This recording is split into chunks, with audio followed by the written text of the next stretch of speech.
put the light on. Hi, welcome to the next Fireside Chat.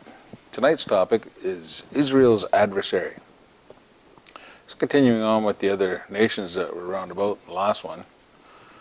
And a couple of the verses picked up, as well as with the Antichrist verses, were 2 Thessalonians 2. Let no one deceive you by any means, for that day will not come unless the falling away comes first, the man of sin is revealed. The son of perdition who opposes and exalts himself above all that is called God or that is worshipped, so that he sits as God in the temple of God, showing himself that he is God. Do you not remember that when I was with you I told you these things, and now you know what is restraining, that it may be revealed in his own time? For the mystery of lawlessness is already at work, only he who now restrains will do so until he is taken out of the way. And then the lawless one will be revealed, whom the Lord will consume with the breath of his mouth and destroy with the brightness of his coming. The coming of the lawless one is according to the working of Satan with all power, signs, lying wonders, and with all unrighteous deception among those who perish because they did not receive the love of the truth. So you get the description of the Antichrist, lawless one, Satan. In 1 John 2 it talks about many Antichrists, but you have anointing from the Holy One and you know all things. And I have not written to you because you do not know the truth, but because you know it, and that no lie is of the truth. Who is a liar but he who denies that Jesus is the Christ?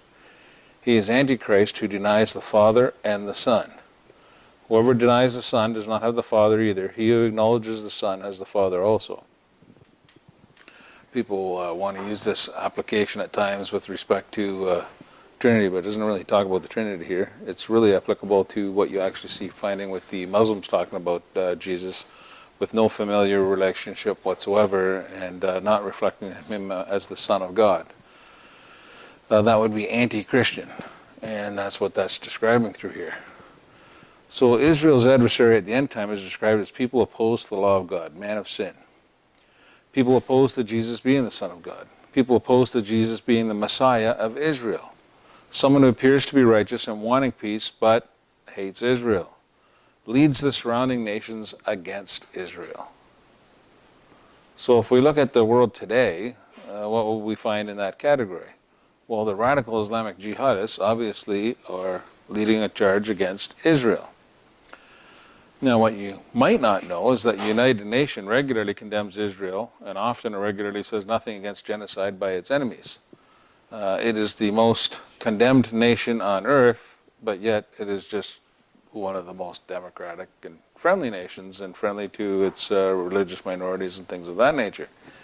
But the United Nations Rights Council is actually more represented by Muslim nations than it is by other nations, so it's regularly condemned, and it's also condemned not just by the Muslim nations, but by the conglomerate of communist, socialist nations that go with it.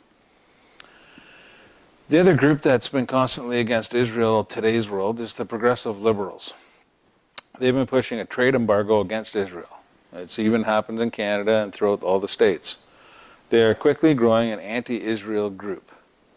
And so much to the point that today the groups, the names progressivism, liberalism, socialism, and communism are almost all synonymous. So if you look up what the Democratic Party in the United States stands for, and you look up the Communist Party of the United States, you'd be surprised on their internet that they both have the exact same information as to what they're standing for. There isn't much difference, which is why when they get asked, Bernie Sanders, is he a socialist? Yes. And is he a Democrat? Yes. And when they ask Hillary Clinton, so what's the difference between Democrats and socialists? She didn't seem to be able to come up with an answer, because there isn't really much difference anymore. But those entities, as a rule, they're the ones that are pushing the trade embargo. They're the ones that are pushing against Israel and always in favor of its enemies. Even shows up in social media today, where you have different groups that complaining about bias with respect to being against Israel. So there's been several groups now that have done 2 different postings with the exact same pictures, but one written up as if it was for Israel and the other one written up as if it was for Palestinians. And then they had people complain about it, the exact same complaints in both cases. Facebook immediately removed the Israel page, but left the Palestinian one up. Even though they were the exact same things, they were just two bogus pages just to determine the difference. And you see that there's that slant from most of the progressive socialists. Now, when you look at the end-time beasts, according to all the different various Old Testament prophets, whether it be Balaam, whether it be Isaiah, Ezekiel, Zechariah, Joel, Obadiah, Amos, or Zephaniah, all the end-time beasts would all be a Middle Eastern beast. There would be no dispute from any of those prophets. But yet, over the past 1,700 years, most people have not picked a Middle Eastern group that's been representative of the end. They've picked Rome. And they've done it because of Daniel, the book of Daniel, and really one verse of Daniel they believed was truly conclusive. So how do you weave together these seemingly contradictory accounts of prophecy? One way is to ignore the ones that don't agree with your perspective, and that happens all the time. Another way is to declare the opposing viewpoint is about a different time period. If it happened, then it's about a post-millennial time period. Another way to reconsider all the verses is to reconsider all the verses and see if there really is a conflict, or if there's a way that they all knit together. Well, if we look at the beasts in Daniel 2, Nebuchadnezzar is given a dream. It says, "You, O king, were watching," in Daniel 2 and verse 31. "And behold, a great image, this great image whose splendor was excellent, stood before you, and its form was awesome. The image's head was of fine gold, its chest and arms of silver, its belly and thighs of bronze, its legs of iron, its feet partly of iron and partly of clay. You watched while a stone was cut without hands, which struck the image on its feet of iron and clay, and broke them in pieces. And then the iron, the clay, the bronze, the silver, and the gold were crushed together and became like chaff from the summer threshing floors. The wind carried them away so that no trace of them was found, and the stone that struck the image became a great mountain and filled the whole earth." So the real picture of this is that, you have this great image, but in the end, whatever was this stone that broke the feet, is actually the one that actually ends up ruling the world. So in verse 36, the answer to his dream, it says, "Now we will tell the interpretation of it before the king. You, O king, are king of kings. For the God of heaven has given you a kingdom, power, strength, and glory, and wherever the children of men dwell, or the beasts of the field, or the birds of heaven, he has given them into your hand and has made you ruler over them all. You are this head of gold." Now, this is where some people say that, the Bible is not really accurate because, was King Nebuchadnezzar really the king over the Incas, faraway lands? And really, Nebuchadnezzar was king over the Middle East. And everywhere around the Middle East, that's where his kingdom reigned. And there was nobody that challenged it from any direction, from the north, south, east, or west. And then he goes on, "After you arise another kingdom inferior to yours, and then another, a third kingdom of bronze, which shall rule over all the earth. And the fourth kingdom shall be as strong as iron, inasmuch as iron breaks in pieces and shatters everything. And like iron that crushes, that kingdom will break in pieces and crush all the others. Whereas you saw the feet and toes, partly of potter's clay and partly of iron. The kingdom shall be divided, yet the strength of the iron shall be in it, just as you saw the iron mixed with ceramic clay. And as the toes of the feet were partly of iron and partly of clay, so the kingdom shall be partly strong and partly fragile. And as you saw iron mixed with ceramic clay, they will mingle with the seed of men, but they will not adhere to one another, just as iron does not mix with clay. And in the days of these kings, the God of heaven will set up a kingdom which shall never be destroyed. And the kingdom shall not be left to other people. It shall break in pieces and consume all these kingdoms, and it shall stand forever." So this picture, as it goes through here, obviously the first empire, the head, was described as Nebuchadnezzar. That was the Babylonian Empire, which in today's world would be corresponding with Iraq. And then you have the Medo-Persian Empire that followed that. And then you had the Grecan Empire. And then in 63 BC, you had the Roman Empire that controlled the Middle East. So as far as who those first three beasts are, you don't even have to guess, because the answer came right from Daniel 8 and verse 20. It says, "The ram which you saw having the two horns, they are the kings of Media and Persia. And the male goat is the kingdom of Greece. The large horn that is between its eyes is the first king, which was King Alexander.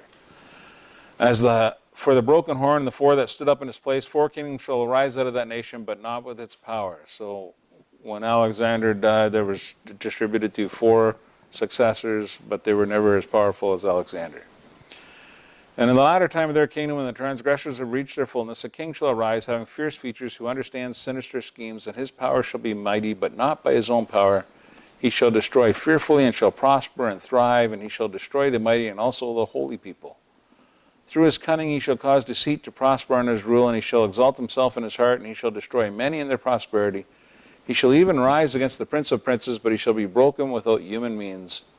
And the visions of the evenings and mornings which was told is true, therefore seal up the vision, for it refers to many days in the future. So you get this king, and you get this concept, if you go back through history, that when you get into Rome, you have this description that's perfect for the north and southern kingdom, and what actually happens when the Maccabean revolt, and what actually transpired at that particular point in time.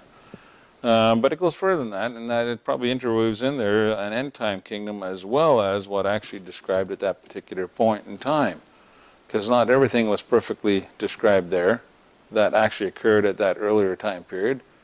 And likewise, everything that was described, that descriptive of then, didn't necessarily have to happen at the end time. So the proposals for this last beast that the stone's going to come and crust usually are presented as 2 different proposals, Rome and Islam. And the different clues in Daniel 2, it's partly strong, it's partly weak, but his iron will crush all the others, Babylon, Medes, Persians, and Greeks. Well, you get a picture of this in Daniel 7 that also is described in Revelation. It says, "After this I saw in the night visions, and behold, a 4th beast, dreadful and terrible, exceedingly strong. It had huge iron teeth. It was devouring, breaking in pieces, and trampling the residue with its feet. It was different from all the beasts that were before it, and it had 10 horns. And I was considering the horns, and there was another horn, a little one, coming up among them, before whom 3 of the first horns were plucked out by the roots. And there in this horn were eyes like the eyes of a man, and a mouth speaking pompous words." So very self-righteous horn. I wish to know the truth about the 4th beast, which was different from all the others, exceedingly dreadful, with its teeth of iron and nails of bronze, which devoured, broke in pieces, and trampled the residue with its feet. And the 10 horns that were on its head, and the other horn which came up before which 3 fell, namely that horn which had eyes and a mouth which spoke pompous words, whose appearance was greater than his fellows. And I was watching, the same horn was making war against the saints and prevailing against them, until the Ancient of Days came, and a judgment was made in favor of the saints most high. And the time came for the saints to possess the kingdom. So thus he said, the 4th beast shall be a 4th kingdom on earth, which shall be different from all other kingdoms, and it shall devour the whole earth, trample it, and break it in pieces. The 10 horns are 10 kings which shall arise from this kingdom, and another shall rise after them. He shall be different from the first ones, and he shall subdue 3 kings. He shall speak pompous words against the Most High, shall persecute the saints of the Most High, and shall intend to change times and law. Then the saints will be given into his hand for a time and times and half. So a 4th beast that shall devour previous kingdoms, shall be partially strong and partially weak, shall crush them under his feet, shall be 10 nations in which an Antichrist power comes from. All these type of descriptors in here. And when you look at the Roman nation, Rome for the most part did not bother most of the other nations that they came in contact with. As long as they remained faithful to Rome, Rome didn't want to bother them whatsoever. So the Jews at first were very favorably inclined to not having problems with Rome when Rome came over to Judea, because that was what the land was called. It wasn't called Palestine, it was called Judea. Became Palestine when Rome got mad with the Jews and they wanted to annoy them, so they decided to call the land Palestine. There was no such people ever that were Palestinians. There was just Arabs that lived in the land. But this 4th beast, when you look at the difference, when you look at Islam immediately tries to destroy every recollection of previous kingdoms, especially previous religions. So they go in there, and they're the only ones that go in there. They take over other temple sites, and they try to Muslimize each of the temple sites.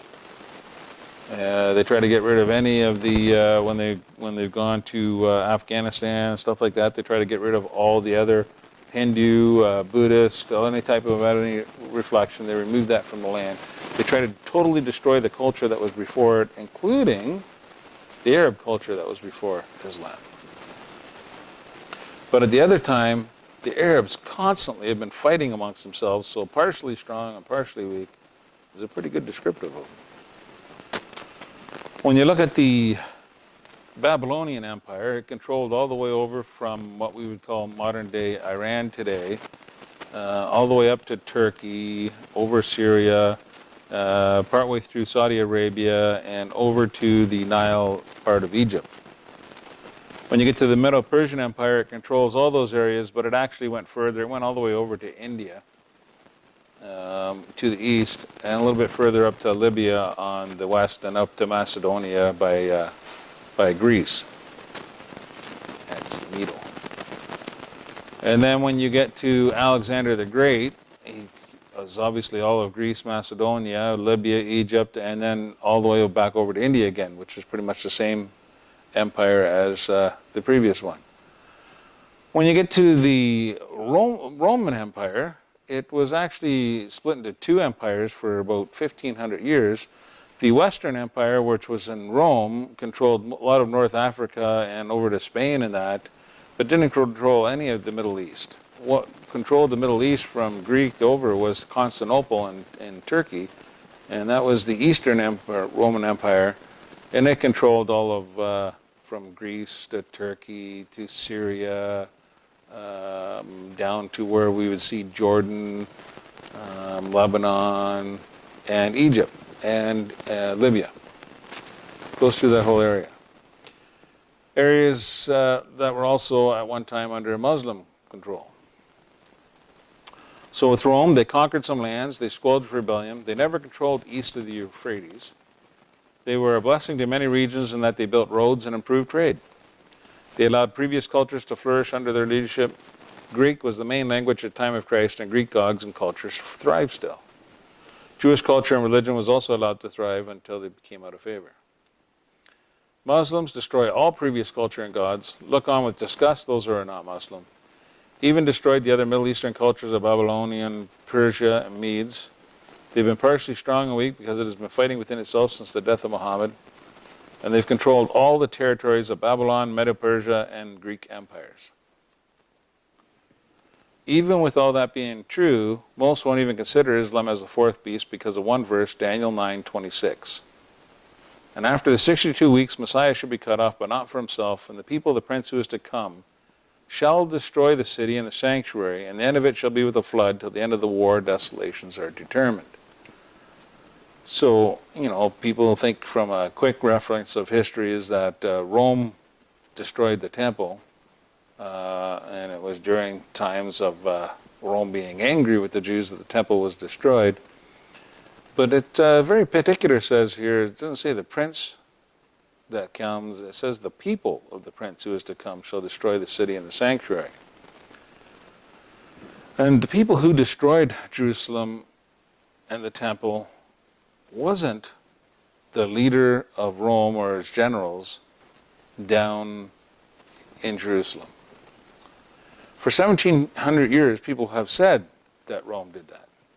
But the rest of the story is this. In AD 1, Rome's legions were comprised mostly of Italians, in which case it would have been Romans. But the expansion of Rome was causing great difficulty in maintaining this. So Emperor Augustus reformed the makeup of the legion, and after AD 15, the only groups made mostly of Italians were the elite military Praetorian Guard. And you can read about the Praetorian Guard within the Bible even. They protected Rome and the generals. The rest of the legion were made from locals. Now, in Judea, the locals weren't mostly Jews. The locals that performed the legions were actually Arabs. And this was detailed in Tacitus' writing, where he says, Titus Caesar found in Judea 3 legions, the 5th, 10th, and 15th. To these he added the 12th from Syria, and some men belonging to the 18th and 3rd, whom he had withdrawn from Alexandria. This force was accompanied by a strong contingent of Arabs who hated the Jews with the usual hatred of neighbors. So beyond their legions that were comprised of local people, he also had the actual, some of the army people from Syria and from neighboring countries. So it was a lot of Arabs in that area. Josephus says, so Vespasian sent his son Titus, came by land into Syria, where he gathered together the Roman forces with a considerable number of auxiliaries from the kings in that neighborhood. Malchus, also king of Arabia, sent 1,000 horsemen besides 5,000 footmen, when all were united together and mounted to 60,000.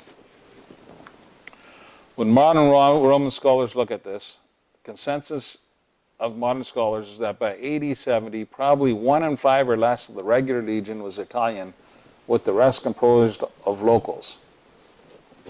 And the different ones, 5th was legion from Macedonia. They were stationed in Judea. 10th, Fretensis, was from Syria. 15th, Apollinaris was Syria. 18th, didn't know who was led at that point in time, was in Egypt.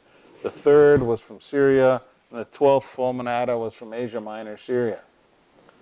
As a result, it's expected that 5,000 soldiers were Western Italian. Approximately 55,000 soldiers that came against Jerusalem were Arabs. So again, the two choices you would have is it'd be either Rome from the Italians or Arabs. But it doesn't really matter who comprised the army. It was Rome that destroyed the city and the temple. It was Rome that gave the order. That's what sometimes people say. But the truth of the matter is, they didn't. Josephus actually describes who destroyed and gave the command to destroy the temple. And now a certain person came running to Titus, who was the Roman leader, and told him of this fire, the fire of the temple. Whereupon he rose up in great haste, and as he was, ran to the holy host in order to have a stop put to the fire. And after him followed all his commanders, and after them followed several legions in great astonishment. So there was a great clamor and tumult raised, as was natural upon the disorderly motion of so great an army. Then did Caesar, both by calling to the soldiers that were fighting with a loud voice, and by giving signal to them with his right hand, ordered them to quench the fire. So Rome didn't give the order to destroy the fire. It was the Arabs that hated the Jews that had started the fire on their own.